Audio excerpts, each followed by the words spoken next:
The Republican Party has hit a, quote, new level of panic about their nominee. That's how one veteran operative put it to the Washington Post.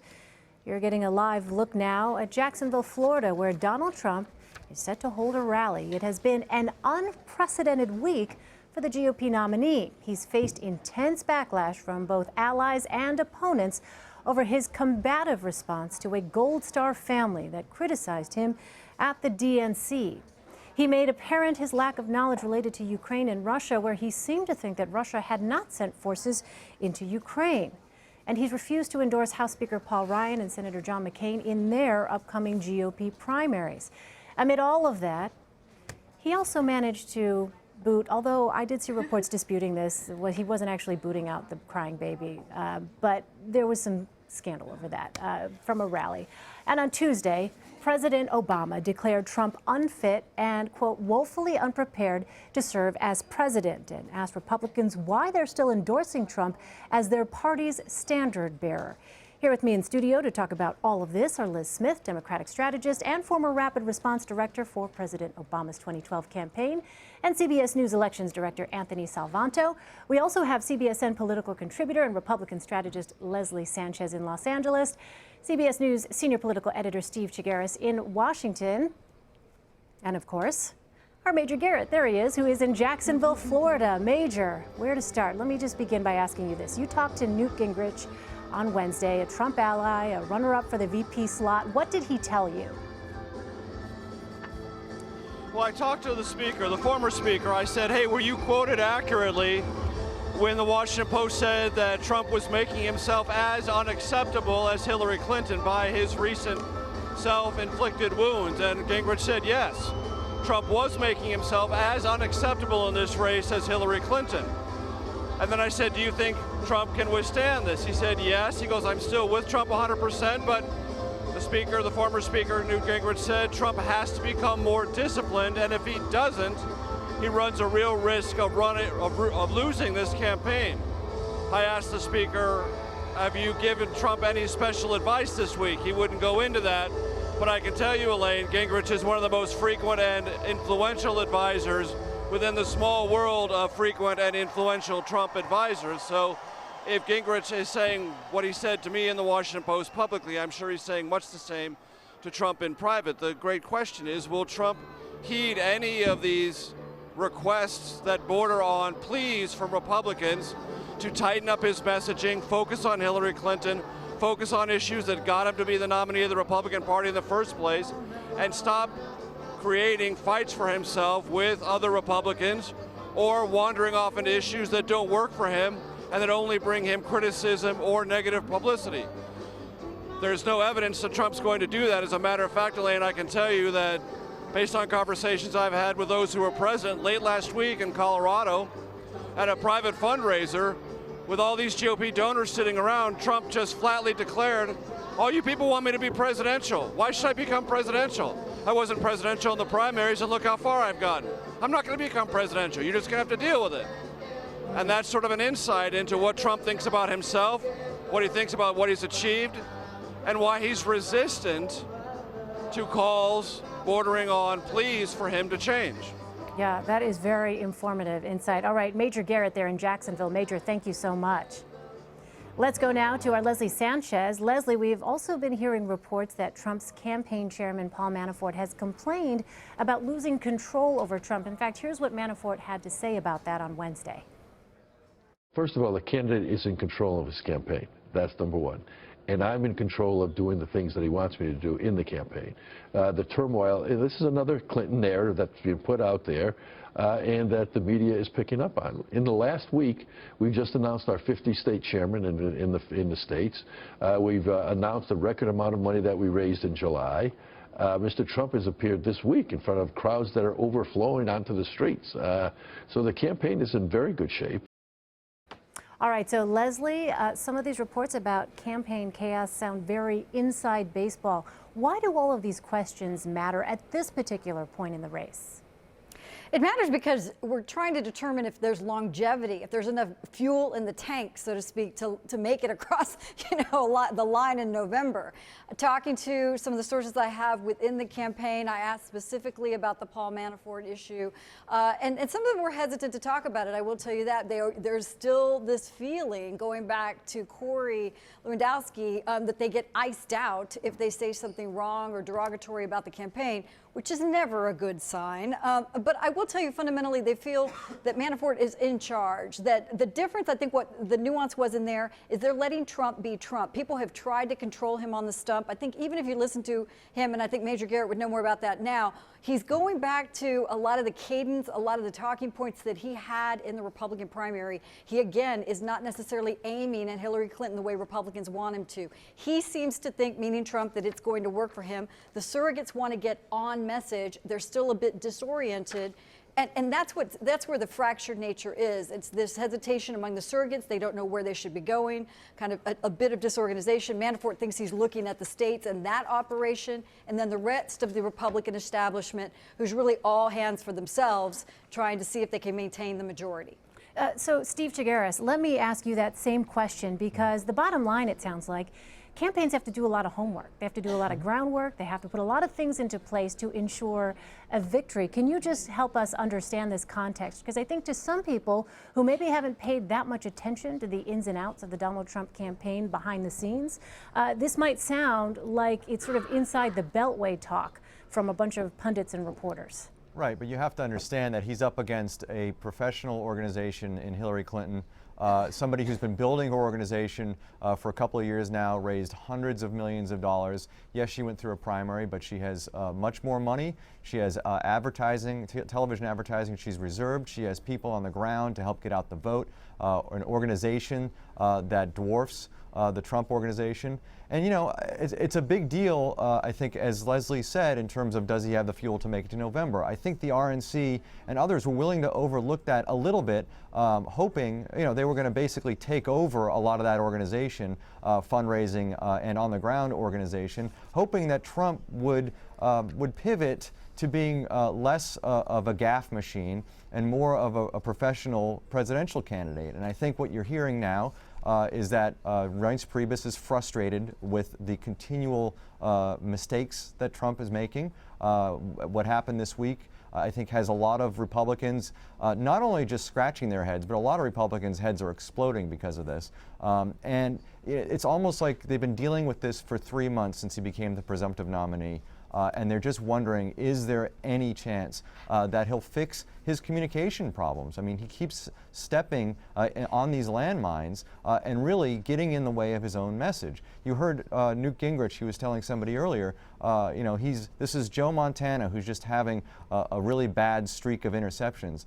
But I think a lot of Republicans are asking the question, is it Joe Montana, or is it, and I don't want to bring up bad memories from Major Garrett, or was it former San Diego Chargers draft pick Ryan Leaf, who was one of the biggest busts in NFL history? I mean, that's the question Republicans are asking. I think a lot of Republicans are very worried that he's closer to Ryan Leaf than Joe Montana at this point. All right, so Liz, we heard Steve mention landmines there. Mike Pence put out this tweet on Wednesday saying, quote, "I talked to real Donald Trump this morning about my support for Paul Ryan and our longtime friendship. He strongly encouraged me to endorse Paul Ryan in next Tuesday's primary, and I'm pleased to do it."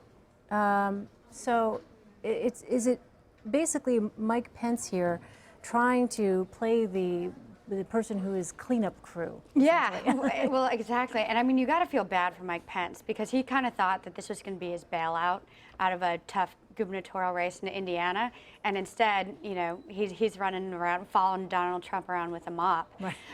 And it kind of actually speaks to a lack of campaign infrastructure for Donald Trump, because generally the cleanup statements aren't coming from the vice presidential candidate. It's coming from campaign staff, and it's almost unheard of that you have this such a long streak of day after day after day having the vice presidential candidate cleaning up the top of the ticket's messes. And look, this has happened before in history, but I don't think you've had it where you've had 5 in the last week where he's had to put out statements cleaning up things that Donald Trump has said on the cons, or today on Paul Ryan. So it's a tough job for Mike Pence, and probably not exactly what he thought he was signing up for. All right, so Anthony, let's get some context here. How is Donald Trump doing nationally? And when you look at just the last few days, do we have any kind of measurement of what effect the last few days might have had? Well, you look at the horse race, and then in a moment I'll tell you to forget about the horse race, but I'll talk about the horse race for a moment. All right. Is that he has watched Hillary Clinton get a bounce. He has watched her get, in our polling, she went up 4, the lead went to 6 or 7. Depending on which poll you look at. I've even seen some that have it as high as 10. So in pure numbers terms nationally, that's a big lead. Now, there's a reason we call these things bounces. They tend to go up and they go down. And you mentioned, normal people who are not following the day-to-day twists of this. We may not make too much of it. But I would pick up on something that Major said, and I will not bait him on San Diego sports analogies, he'll but be so angry. but he did raise the point that it seemed as though Trump was still running in the Republican primaries. And I think when you look inside the polling numbers, you see some evidence of where they might be concerned, and that is he has not expanded beyond his Republican base. He is not starting to get that very small sliver of swing voters that is available out there, and he has not really reached out. We don't see the numbers moving with even moderate Republicans. And this is a point where he might start to be concerned. His unfavorable ratings among Republicans are a little bit higher than where he wants them to be. His numbers among conservatives are not quite there. And what you do start to see in some of these national polls are some Republicans and conservatives, just enough to cost him, to pulling back and not going to Hillary Clinton, but just saying, we're going to wait and see. What about battleground states? So he's having these events in Florida, right? We just saw Major in Jacksonville. What about when it comes to the battleground states? How is he doing? Well, his path, and this goes to the point of not expanding that electorate, his path is narrow in the states. He is not as far behind in the battleground states as those national polls, but that's almost by definition. Battleground states are battleground states because they are inherently close and divided. But if you look at how he can win, his number of states, he's probably got to win Florida, probably got to win Ohio, got to win a Pennsylvania, probably got to hold on to North Carolina. I could string off a few of them, but the point is that you can make that list.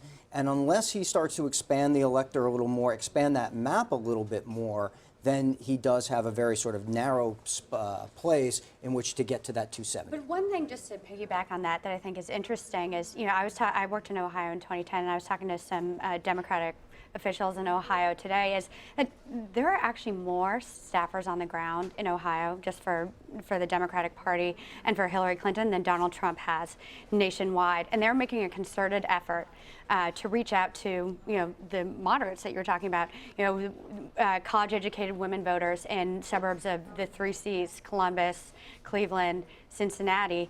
And, if he's putting all his chips in there, he's at a major infrastructural disadvantage to the Democrats. All right, Elaine, so yeah, go ahead, Leslie. I was just coming to you. What would you like to say about that? That specific point, I do want to talk about that because Reince Priebus, the head of the RNC, has specifically said if they had the ground game in 2012 that they have today, that Mitt Romney would have been the victor. There were 3 people on the ground in 2012 that were paid for by the Republican National Committee, and one thing he has done, in addition to raise massive amounts of money for the Republican coffers, is put about 55+ people on the ground in Ohio who are there year in, year out, not day in, day out. And that type of work, the real muscle behind get out the vote operations, is what they're relying on to close the gap between a very anemic infrastructure in the Trump campaign and a more robust competitive battleground operation. So, Leslie, while I have you, let me ask you about Meg Whitman, a prominent Republican fundraiser. We heard in Major's piece. She said on Tuesday night that she's backing Hillary Clinton. How much does that matter? It really matters on the West Coast. It matters among money individuals. She has been on the fence. She did a CNBC interview several months back where she said she was not a fan. She used many more pejoratives to describe Trump.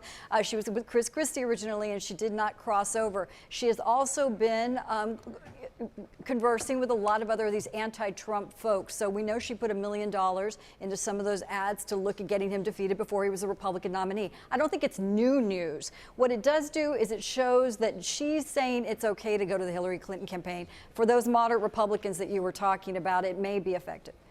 Steve, let me ask you, what we've seen from Donald Trump, is there any sort of context in which what he's done recently, specifically, for instance, not jumping to endorse House Speaker Paul Ryan, is there any political sense to be made out of that? Any kind of strategy that perhaps the rest of us just aren't understanding?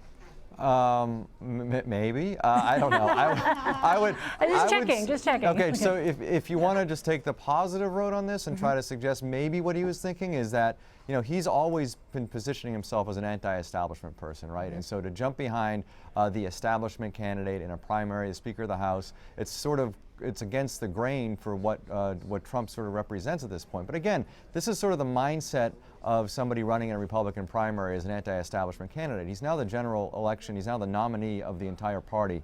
It's a little odd to be really just not giving a full-throated endorsement to the man who's the Speaker of the House. It just doesn't make any sense in the context of a general election. I sort of understand where he's coming from. Again, I think it's another example of him not really graduating from becoming a successful primary candidate and becoming the general election candidate for the Republicans. All right, so Liz, oh, go ahead. Well, I think what's interesting about that too is when you're running for president, whether you're running as a Republican or a Democrat, you're going to face a lot of backbiting from members of your party. You know, in 2012, when I was working for Barack Obama, he had a lot of Democrats questioning his strategy on attacking Mitt Romney over, his work at Bain Capital. And you know what? He didn't go out there and launch personal insults against them. He didn't encourage primaries against them. And it gets back to the temperament question. If you're running to be president, you got to draw the line somewhere, and you got to not always feel the need to punch back whenever someone criticizes you. All right, and Anthony, when do you think it is that we would have some kind of sense what effect all of these most recent developments have had on the electorate? Sometimes it takes a while, as we talk about these things, to kind of trickle out into the larger voting population. But do you think some of this, what is in the ether now politically, is actually sort of permeating out to the larger public? Give it a week or so. A week. Give it a week or so. And I think also, one of the hallmarks of Donald Trump's voters, and we saw this throughout the primaries too, is that they don't really care what their party's elites have to say. In fact, we would ask that direct question, what does it mean to you? And they would answer back, nothing. So you are seeing some criticism of his comments here and there, but we do not immediately suspect that Donald Trump's voters, who have been thus far unshakable, will suddenly turn around and go, oh, well, he made a couple of what they consider elite Republicans angry. But having said that, I do think you want to watch those conservative numbers. I do think you want to see him get to the 80% range, 85% range, at least among Republicans in the next week or two, because then he's got to spend the next couple of months going out and trying, as I said, to expand that map and try and, he's in with striking distance, but he needs to start closing that gap. We'll see how the disagreements with Mike Pence are being received. Very quickly, Liz, we just have about a minute left. If you're Hillary Clinton and the Clinton campaign and you're being offered these political gifts with all of this on the other side, what's your strategy now? I would just sit back and let it ride. There's no benefit to her to get in the middle of this GOP civil war. I mean, right now, Republican leaders are questioning Donald Trump's sanity. They're saying, hey, what happens if he gets off the ticket? Why should she make it a Democratic versus Republican fight when there's so much infighting in the Republican Party? All right, a lot to keep an eye on.